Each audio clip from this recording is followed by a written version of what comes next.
Hello সবাইকে welcome back to another mini blog.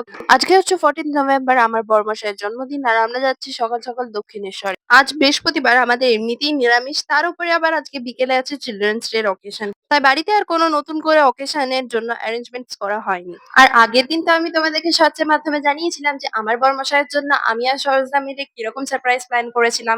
আমাদের বাড়ি থেকে যেহেতু দক্ষিণেশ্বর এতটাই কাছে, আমরা খুব শিগগিরই পৌঁছে গিয়েছিলাম সেখানে। আর আমার বাবাকে দেখো সামনে বসেছিল একেবারে গাড়ি, কিন্তু আমরা গাড়ি দিয়ে এতবার ডাকাডাকি করছি শুনতেই পারেনি। আমার বাবা মারা কিন্তু আমাদের আগেই পৌঁছে গিয়েছিল, কারণ ওরা অনেক আগে বেরিয়েছিল আর ওদের বাড়ি থেকে দক্ষিণেশ্বরের ডিস্টেন্স অনেক। তবে আমার শ্বশুর বাড়ি থেকে কিন্তু দক্ষিণেশ্বর খুবই কাছে, ৮ ঘন্টার মধ্যেই আমরা পৌঁছে গেছিলাম দক্ষিণেশ্বরে। এই ট্রিপটা কিন্তু আমার কাছে অনেকটাই স্পেশাল ছিল, যেহেতু এটা বিয়ের পরে আমাদের প্রথম দক্ষিণেশ্বর যাওয়া। আর বাঙালিদের কাছে দক্ষিণেশ্বর কি সেটা আমায় নিশ্চয়ই আলাদা করে বলতে হবে না। যারা দক্ষিণেশ্বর গেছো তারা তো খুব ভালো করেই জানো যে মেইন মন্দিরের ভিতরে কিন্তু ফোন অ্যালাউ করে না, তবে যেটুকুনি সম্ভব বাইরের দিকটা ফোন অ্যালাউ করলে আমি তোমাদেরকে নিশ্চয়ই দেখাবো। আর এখানে আমরা পার্কিং এ দাঁড়িয়েছিলাম কারণ আমার মেয়ে দুধ খাচ্ছিল বলে। মেয়ের খুব শরীর খারাপ, জানো তো, খুব ঠান্ডা লেগেছে। আশেপাশে এতগুলো গাছপালা দেখে তো আমার মনটা একদম ফুরফুরা হয়ে গেল। ওয়েদারটাও কিন্তু দারুণ আছে, না বেশি গরম না বেশি ঠান্ডা। গাড়ি থেকে নামতে না নামতে আমার বরমাসে পেয়ে গেল আরেকটা সারপ্রাইজ।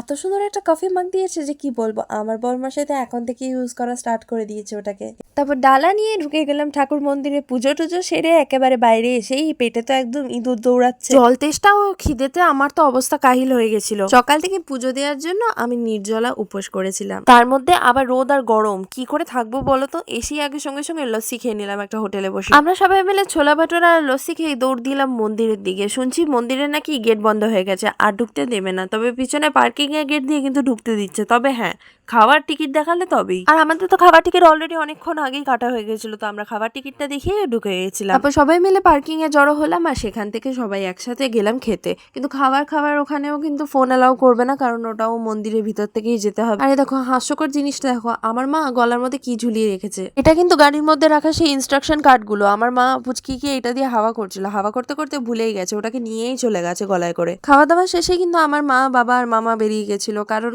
মামার এখন ট্রেন ধরার ছিল। মামা কিন্তু আজকেই বাড়ি চলে যাবে এখান থেকে ডিরেক্টলি পুরুলিয়া। যেন মনে হলো দিনটা কেমন করে কেটে গেল বুঝতেও পারলাম না, কি করে সময় চলে গেল হাতের সামনে থেকে। আমরা সবাই খুব এনজয় করেছি এই ট্রিপটাকে। আগে তো ভেবেছিলাম যে আমরা আরো কিছুক্ষণ থাকবো, কারণ আমাদের ক্লাস খুলতে এখনো টাইম ছিল, চিলড্রেন্স ডে সেলিব্রেশন এখনো টাইম ছিল। বাট তারপর মেয়ের শরীরটা এতটাই খারাপ করছিল না, ওর নাক থেকে জল পড়ছিল, বিশাল ঠান্ডা লেগে গেছিল আর বিশাল কাশি করছিল, বুকে একদম ঘর ঘর করছিল। চাকদা থেকে ফিরে থেকে ওর একটুখানি হালকা হালকা ঠান্ডা লেগেছিল, তবে এত কিছু সিরিয়াস হয়নি আর তারপর জ্বরও আসেনি, সেই জন্য আমরা অতটা বেশি গা করিনি। তবে হ্যাঁ, মেডিসিনস আমরা কিন্তু কন্টিনিউ করছিলাম। তবে আমরা কিন্তু ভাবিনি আগে যে এতটাও বেশি বাড়াবাড়ি হতে পারে, কারণ অল্প ঠান্ডা লেগেছিল, একেবারেই অল্প। আর বাচ্চাদের তো সবসময় ঠান্ডা লেগেই থাকে। আর এই দেখো আমরা যখন দাঁড়িয়ে দাঁড়িয়ে ডিসকাশন করছি যে এখন বাড়ি চলে যাওয়া উচিত না কি করা উচিত, তখন দেখো এতগুলো হনুমান আশেপাশে ঘুরে বেড়াচ্ছে। আমার তো বিশাল ভয় লাগে হনুমান থেকে। ভেবেছিলাম আর একটু হয়তো থাকতে পারবো, তবে মেয়ের কন্ডিশন এতটা বাজে হওয়ায় আমরা ডিসাইড করি যে আমরা এখনই বাড়ি যাবো। আর বাড়ি গিয়ে ড্রেস চেঞ্জ করে আগে মেয়েকে নিয়ে ডক্টরখানায় যাবো। তাই এখন বাড়ি চলে যাচ্ছি, বাড়ি গিয়ে চেঞ্জ করে মেয়েকে নিয়ে আগে ডক্টরখানায় যাবো।